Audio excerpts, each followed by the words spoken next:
Le ministère public a requis lundi 29 juillet la peine capitale contre 25 des 26 prévenus dans le procès contre Corneille Nangaa et consorts, accusés notamment de trahison et de crimes de guerre. Le ministère public a fait ses réquisitions au procès des 25 prévenus dont le nombre passe désormais à 26 avec l'ajout d'un colonel du nom de Casarama. Outre la peine de mort, le ministère public requiert que soit ordonnée l'arrestation immédiate des prévenus défaillants. Il demande au juge de reconnaître coupables de trahison tous les prévenus congolais, de déclarer établis en fait et en droit les préventions de participation à un mouvement insurrectionnel, de trahison et des crimes de guerre par meurtre, viol, pillage et destruction méchante. Par contre, 20 ans de prison ont été requis contre l'oncle de l'ancien président de la CENI, Peters Nangaa. Il devra écoper de 20 ans de servitude pénale principale pour trahison, selon l'auditeur supérieur militaire, pour avoir aidé financièrement son neveu à partir de Kinshasa. Il requiert également la confiscation de tous les biens matériels du chef de l'AFC et de son épouse déjà placée sous séquestre.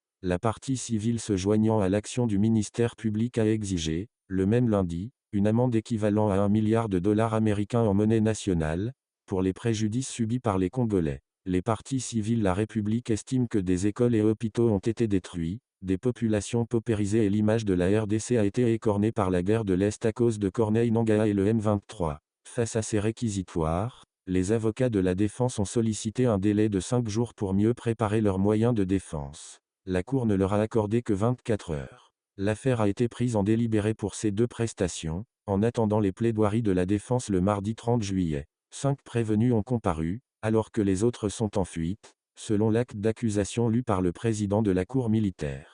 Corneille Nangaa et ses co-accusés sont poursuivis pour crime de guerre, participation à un groupe criminel, trahison. Il leur est reproché d'avoir créé un groupe armé, qui combat l'armée régulière aux côtés de l'armée rwandaise.